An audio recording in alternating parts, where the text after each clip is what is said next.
On this episode, we're going to talk about what you need to be prepared for when meeting with potential clients this year, because as you maybe you've noticed, realtors and our profession and commissions and just the whole business model is in the news negatively a lot lately. So there's a lot of misconceptions that consumers have about what we do, how we do it, and how it all works.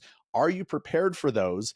We're going to walk through it so that when you show up to these appointments, you know what the objections could potentially be and you know how to overcome it, which is going to translate into much more business.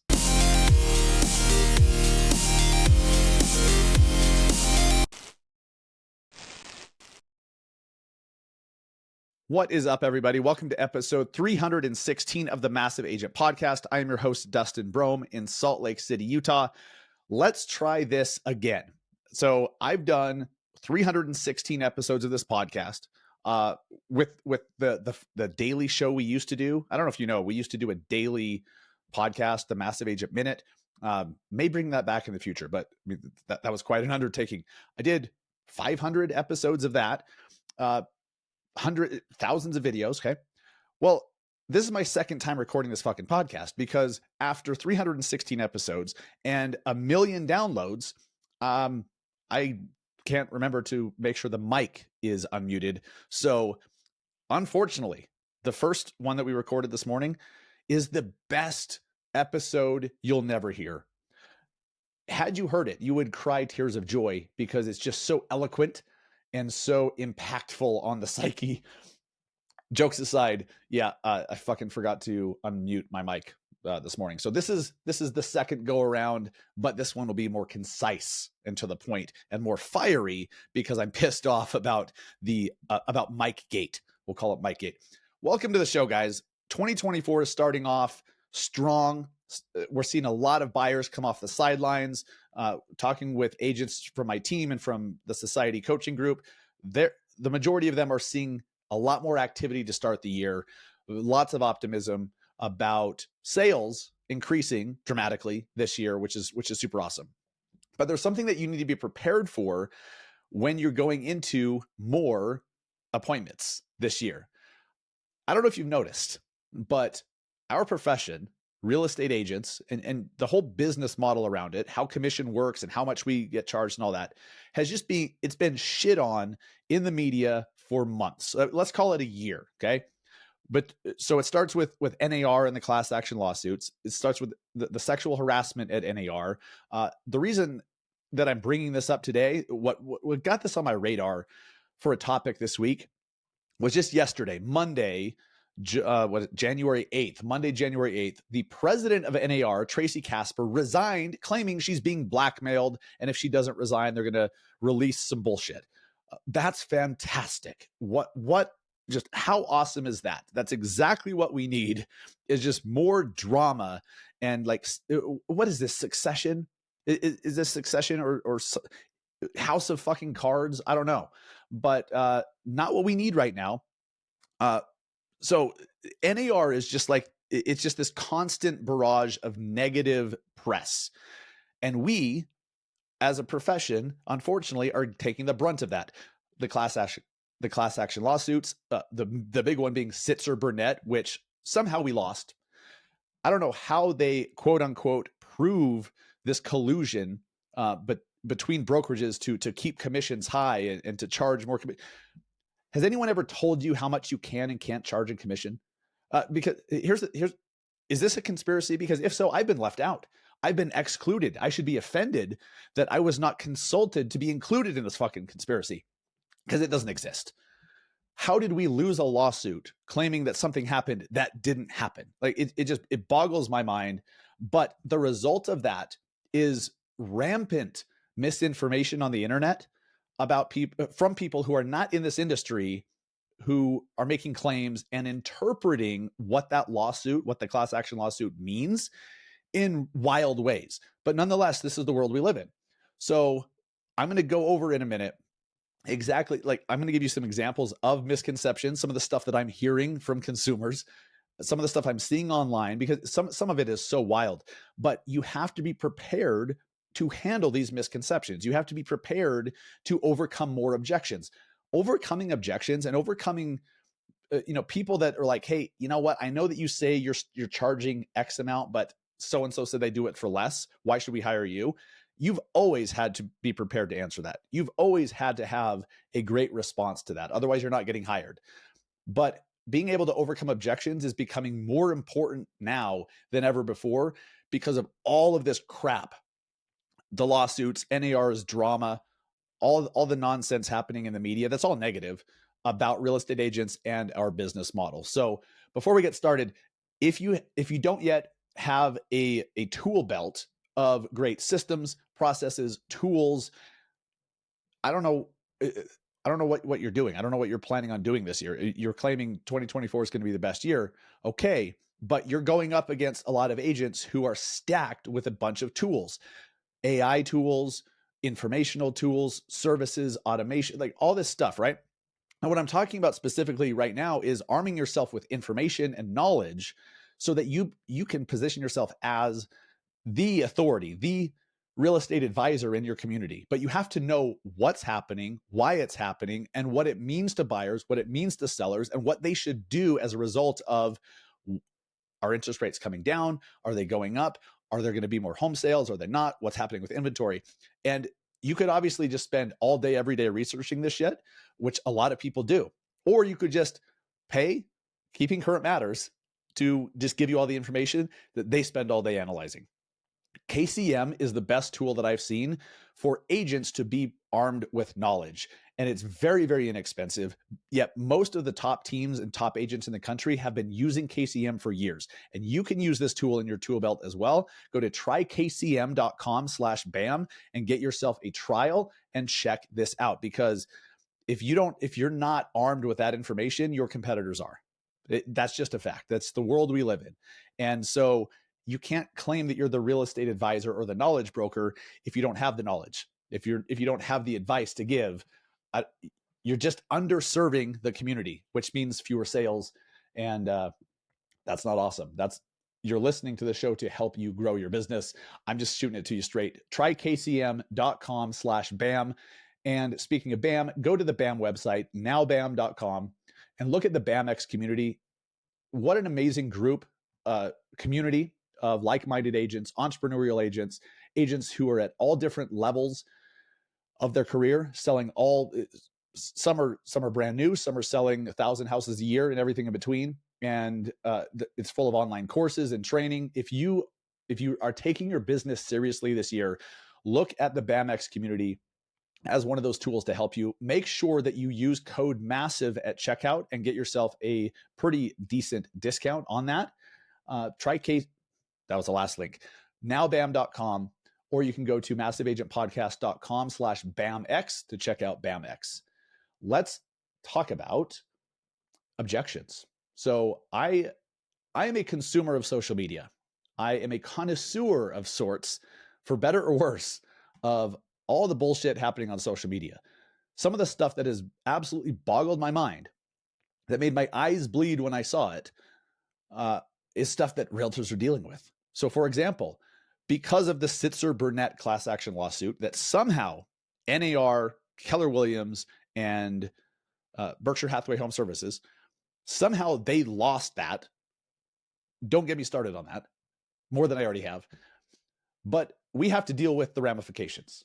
One of those ramifications is people thinking that now it's illegal for agents to charge commission for their services. I've actually seen comments like this in Facebook groups, not real estate industry Facebook groups, but there's this big group, like random group in Utah that there's like 50,000 members or something. And there's numerous people that are giving advice to others who are looking for agents saying, hey, good news, because they just lost the lawsuit, they can't charge for commission anymore. That's interesting. So are you prepared? I know it's laughable. Are you prepared to educate people if they bring that up? If they have that misconception, that wild misconception, are you prepared to deal with setting the record straight? Now, there's also more scrutiny on sellers paying for the buyer's agent commission. So you're going to have to be prepared to explain and justify why should a seller do it in the first place. And look, this is good. I think this is a positive thing, because in the past you just have sellers, they're like, okay, I guess that's how it works. But just because they agree to it doesn't mean that they're happy, doesn't mean that they're on board with it. They just feel like they had no choice. So giving more transparency to consumers and explaining why most sellers choose to pay a buyer's agent commission, why it's actually an incentive to bring the majority of buyers to your house to sell it, why that's going to lead to a higher sales price and all of that, that's going to lead to a more empowered seller, right? They're going to be happy to pay it if they choose to, right? Of course, they could choose not to, but that's their choice. It's always a choice, right? So for anyone listening who's outside the industry that just wants to like clip the show as like, because I do have to be somewhat cognizant of the fact that any podcast, any video that I do could be used in one of these class action lawsuits. That's kind of crazy. I don't know if you guys know this, but there was a clip from a Tom Ferry podcast from a few years ago where it wasn't even Tom, but it was a guest of his who was an executive at one of these big brokerages, who was on the show talking about how they don't ever discount commission. And it was a pretty aggressive approach to basically saying, screw off, I'm never going to discount my commission, blah, blah, blah. And they use that to show that we're a bunch of, commission fixing assholes. It's crazy. Anyways, but I want to make it clear. And in case you don't know this as an agent, like it is fully the consumer's choice if they hire you, how much they pay, how much they agree to pay, if they want to pay for the buyer's agent side, if they're a seller, like that's all totally on them. It's just a fact that 94% of agents choose to use a real estate agent and pay commissions. That's just facts, right? I don't have the exact number in front of me, but it's over 90% of homes are sold with a real estate agent, and there's commission involved in that. So what is so important is that agents understand it's a good thing to be transparent with your potential buyers and sellers, because then they have more control. And when they have more control, they're more bought in. They're not questioning everything. They're not so, you guys have had clients like this where they're kind of, what's the word? It's not pessimistic, but it's not sketchy either. What's the word? I can't think of the damn word. They are cynical or critical. Like they're, God, I cannot think of the word, but they are questioning everything, and they're kind of doubting. They're like, is this agent really doing what's in my best interest, or are they just trying to get more money out of me, or they're trying to screw me, or they're trying to lead me astray? If that's the case, if you have clients like that, most of the time, not all the time, because some clients are just wackos because we're dealing with people, but most of the time it's just a lack of communication on your part. It's a lack of preparation. You have not prepared your clients nearly enough. They don't understand the process. They don't understand the steps of the process. They don't understand why it's done that way. They don't understand why certain steps are even in the process. So that's our job. So to that end, let me get back to the objections. All right. So some of the objections you're going to get, people saying, hey, I understand you're charging 5.5%, but so-and-so said they do it for 4%. Okay. So are you prepared? Here's what I used to do early on in my career. I'm like, 4%. Okay. I'll do it for 4%. I'll do it for 4%. Right. I'm kind of like doing the numbers, like I'll do it, but that's lazy. Right. Now, if that's how you do business, okay. If you're just going to be the lowest cost provider in the area and you've chosen to do that, see, if consumers can choose to pay a commission or not, or we can also choose to charge whatever the hell we want. You could charge 10% for your services if you want to. You're just going to have to justify that. Can you justify that you're worth 10% when most other agents are getting 6%, 5%, whatever, right? Maybe. Some of you probably could. But you can also charge 1% if you want. You could charge $500 for your services. You can charge whatever you want, just like a lawyer can charge whatever the hell they want. A dentist can charge whatever the hell they want, right? A restaurant can charge whatever the hell they want. A plumber, a landscaper, a painter, any service provider can charge whatever the hell they want. And the consumer gets to decide if it's worth it or not. So your job, first you decide what it is that you charge, then how do you justify it? Now, preparing people up front, overcoming objections, setting the record straight, educating them on why it's a good idea for the seller to pay the buyer's agent commission because it's an incentive to bring buyers to the property and all that stuff. That's also important. But you also need to realize that there's so many things that you do as a real estate agent that you take for granted. You're like, I'm a full service agent. If you hire me, I do all this stuff. Well, what is all that stuff? What the hell does full service mean? There's far too many agents that they're like, I charge 6% and you get full service. But then the consumer's like, okay, all right, yeah, you've done a pretty good presentation. I'll sign with you. But then right after they sign that, they're like, what do I get for this? What do I get for this? Could I have gotten it for 5%, 4%, 3%? Should I have hired somebody cheaper? Are they going to do the same thing? Am I overpaying here? But what you need to do is be proactive and package up what you do for consumers. So in a previous episode, we talked about the Elite VIP Buyer Program. If you're part of the Massive Agent Society or my team, we've talked about this at length. But it doesn't necessarily mean that you add a bunch of new stuff that you're not already doing. Some of you need to. Some of you need to do more than you're doing. But if you already are offering a super high level of service, then your job is to do a better job of packaging it up and not just assuming that everyone knows what you do. So, for example, if you're meeting with a buyer and you want them to sign with you, instead of just saying, hey, I'll help you find a house and I'm really good at negotiating offers, what if you had a bullet point list of 10 different things or whatever on a flyer, a graphic, a brochure, a video that you've done that says, hey, when you work with us, we will do these things. And number one, we will help you find a house, including off-market properties. We have access to a list of off-market properties. We know how to find these. So if you're a buyer, you're like, off-market properties? That sounds great. Yes. So in their mind, they're like, okay, this agent will do more than what most other ones will. They have access to off-market properties. So they're like, okay, cool. Next one, you say, we will help you find and secure financing to help you with the purchase. Because look, that's basically saying we'll help you find a lender. You realize that is a big value add to a lot of consumers. I hope you realize that, because if you don't, you just take it for granted. Most consumers don't have a preferred lender. They don't know. So there's like, I need to buy a house. Like, where do I start? So if you help them, if you cut through all the noise and you're like, hey, here's a lender that I've worked with for many years. I refer my family and friends to this lender. I bought my own house with this lender. They are great at, navigating problems, and they're super fast and efficient and all the stuff. That consumer most likely will see that as a big value add, because that's work they don't have to do. They don't have to go out and find their own lender and weed through the 10,000 of them that are out there, right? So helping them find a great lender, that's a value add. How about adding a home warranty, negotiating a home warranty? If they're buying a house and you check the box on the purchase contract, if you're in a state that has a box on the purchase contract, but in Utah, you just check a box that the seller will pay X amount for a home warranty to the buyer.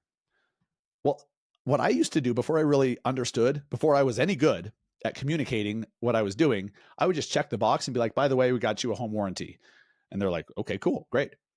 Well, what I didn't realize was just what a big deal that is, until I had a house, the first house that I bought, until we had a pipe burst within the first year. A pipe burst, and I think it was the day or so, it was the day before or the same day that my wife's water broke for our first kid. So we had a pipe that broke, and then my wife's water broke. And so all I had to do was call the home warranty company, pay a $60 service fee. They sent a plumber out and they fixed the whole damn thing. And it was so nice to have that option. And I'm like, wait a minute, this home warranty is a big deal. And we're just giving it to people without really explaining what it can do for them. That letting them know that, hey, if the AC goes out in the first year, it's covered. If the refrigerator blows up, if a pipe bursts, if whatever happens, this home warranty will cover it, because we'll negotiate that for you. That's just another notch in the column for you, so that the potential clients, we're talking about buyers now, they can really wrap their head around exactly what you're going to do for them. And each time you go through one of these bullet point things, you're going to help them find a house, off-market properties, home warranty. You're going to help them find a lender. You're going to, you're going to do weekly updates if necessary, like all those different things that you just take for granted. They start to realize, they sound pretty good. That agent is awesome. I get all these different things. And it's not that you do more than other agents, it's that you packaged it up better than most other agents. So when you do that, buyers are going to be much more pleased with you. They're going to be much more on board with you. They're going to trust you more because you set expectations, not just for what's going to happen in the process, but for what you're going to do for them and what's coming up that you're going to take off their plate. When you are proactive in communication and you just massively overly communicate and massively set expectations and future pace with your buyers and sellers, you're going to get so many more satisfied buyers and sellers, which means you're going to get so many more positive reviews, which means you're going to get so many more deals in the future. People are going to find you online more and easier. You're also going to get more referrals from those very satisfied clients, which means more closings. You do a great job with those people, and then that means more referrals and more closings. Do you see how this works? Being the best agent is not always like that. That's not the only thing that matters. You have to be the best known. You have to be the most visible, right? To be seen and hired by a lot of people, of course. But you have to be pretty damn good at your job too. That's a minimum. So that's what we're talking about. How can you be so good at your job? How can you provide such incredible value that people just can't help but hire you and refer you? But it starts with the very first interaction. You're going to have people that are like, hey, you know what? Just wanted to check. So-and-so is willing to do it for 1%. Are you? Well, are you prepared to just match that? Or are you going to say, well, you know what? I'd be curious to see what that 1% includes and what you're going to get for that. But here's what we do. Here's what we charge, and here's what that costs, and here's what that includes. And then you show them that 1% discount person over here. It doesn't include everything. So it's funny how many consumers just think an agent is an agent. Well, if you've been in the business for more than a minute, you understand agents are not all the same, right? It's apples and oranges, or for God's sakes, apples and pine trees with some agents. There's just no comparison. Some are great, like world-class, and some are absolute shitbags, and everything in between. So you can't just compare this agent charges this much and this agent and just assume it's all the same. So take what they're saying, understand they're just trying to keep more of their money. That's really what they're saying. It's not about paying less in commission. It's about keeping more of their money. So then if you know that that's their concern, is just keeping more of their money, then show them how you can help them do that, even if you do charge more in commission. That's what the best agents do. The best agents that sell the most houses, they aren't the cheapest. To the contrary, they get more in commission than you would even imagine. There's agents that charge 7, 8, 9%. There just are, probably in your market. There's also agents that will just take whatever the listing's only offering $1,500. Okay, I'll take it, even though whatever. You get my point. So be prepared for objections. Be prepared for people questioning your job at all, questioning how much you charge. I mean, look, there's a lot of people that just they hear about how big realtor commissions are, and they don't know what goes into it. They don't know what's included. They don't understand that expertise and experience is part of the compensation, just like it is with doctors, just like it is with a lawyer. The great ones, they may actually work less on you, but you're paying for experience. You're paying for knowledge, right? Consumers don't understand that. And it's our job to teach them that. But they're not all going to get it. They don't all want to get it. Some of them just want the cheapest option. You have to decide, are you going to be the cheapest option? Are you okay with that? Look, I have no judgment either way. If you choose to just be the cheapest, great. That's your business model. I'm not mad at that. I understand. Like, there's a lot of big businesses that have been built by being the cheapest. But if you don't want to just be the cheapest, you want to charge a certain amount so you don't have to sell nearly as many houses, and you want to be great, you need to start evaluating how well you can defend your value proposition. The objections are happening more now than ever. People are questioning the need for an agent now more than ever. They're questioning, do they need to pay for a buyer's agent commission? Should they? And look, they may ultimately decide not to, totally their prerogative, but you at least need to help them understand why that's become common practice. Why is it done that way? And if you're not sure, talk to your team leader, talk to your broker. I mean, get a coach that understands this stuff to walk you through it, because if you don't understand it yourself, how the hell are you going to educate others on why certain business models are the way that they are? It doesn't mean that our profession's perfect. It's not. We could come a long way. We could provide a lot more transparency and give a lot more control back to clients, which I believe is the best thing for us as a profession, because it's the best thing for consumers. When consumers feel in control, they're just better clients, right? They're just better clients, because then they're not second guessing everything. They're not doubting everything you tell them. They're not always wondering if they should be going with another agent because you suck. If they understand what's happening because you help them understand, you're going to get a lot more business, and you're going to get better clients that are much more loyal and smoother transactions, and a lot more of those transactions. So be prepared going into 2024. I mean, we're 10, 11 days into the year, already off to a great start, but be prepared to defend your value, defend your existence more than you ever have before. The worst thing you could do is just bury your head in the sand and like, oh, I'll deal with it if it comes up. Because if you do that, you're not prepared. If it comes up, you're going to do a shit job defending your value because you haven't thought about it. You haven't practiced. You haven't prepared. So be aware of misconceptions consumers have of agents. For example, I listen to the All In podcast. It's one of the top business podcasts out there. I listen to it every single week. I absolutely love All In. There's these 3 billionaires from Silicon Valley plus Jason Calacanis. He's not quite a billionaire. That's why they're always giving him shit, because there's 3 billionaires plus him. Very wealthy guy, very successful, very respectable. But it's just 3 guys with a very educated opinion, but they're tech guys. They're entrepreneurs. They're not real estate professionals. And in one of their previous episodes, I believe it was like 2 or 3 weeks ago, just 2 or 3 episodes ago, they were talking about these lawsuits. They were talking about realtors and the business model. And most of them did not understand our profession at all, or the need to even have agents.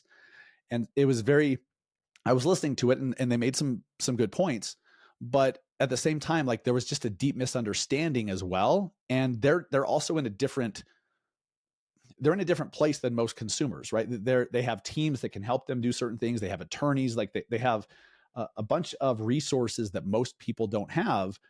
And just hearing their perspective was very interesting. I enjoyed hearing it, even if I disagreed with some of it, because it helped me understand where some people are and how some people view us and what we do. You need to become more curious about what non-real estate agents think about us, what non-agents think. Because here's the thing. If you're always talking to real estate professionals, you're not talking to the people that you want to hire you. You need to be speaking to the people that you want to hire you, and understand they are not real estate pros. They do not know what you know. That's why you have to break down literally everything that you'll do on their behalf. And don't just assume that they know something. Don't assume that they know you're going to do X, Y, and Z. Tell them. If you have a big list of 75 different things that you're going to do for them, they're going to look at that and be like, holy shit, this is a lot. That's a good thing.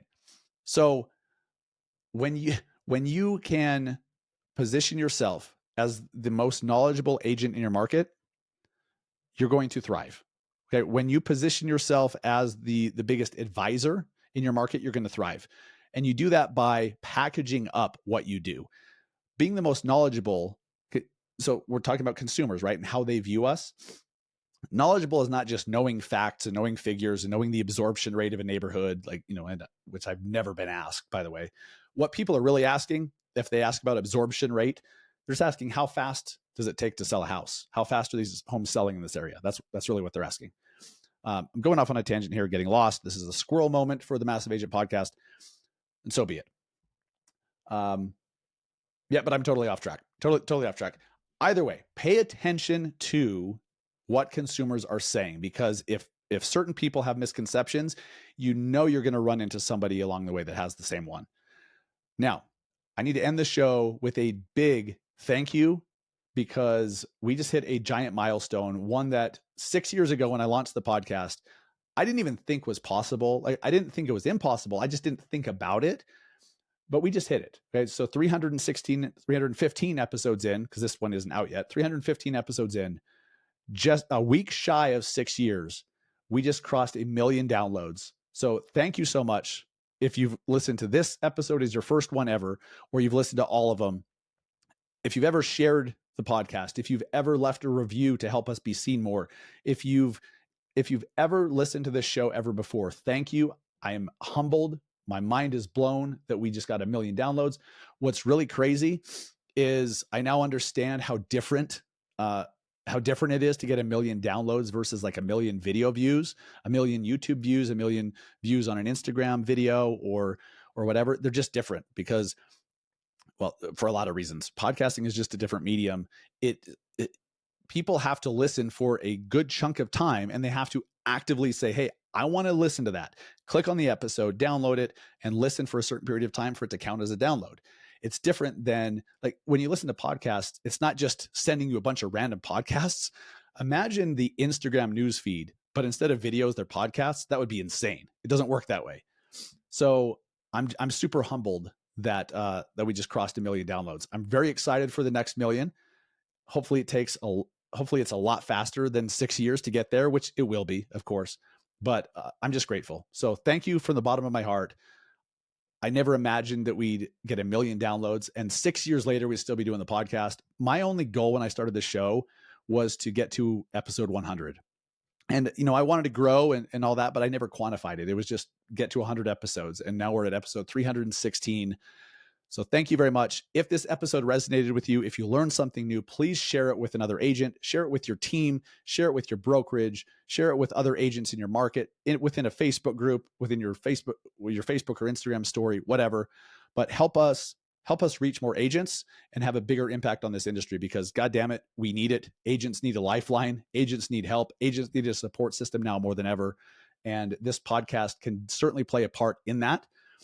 As it has for you. So thank you so much. I'll see you guys next week.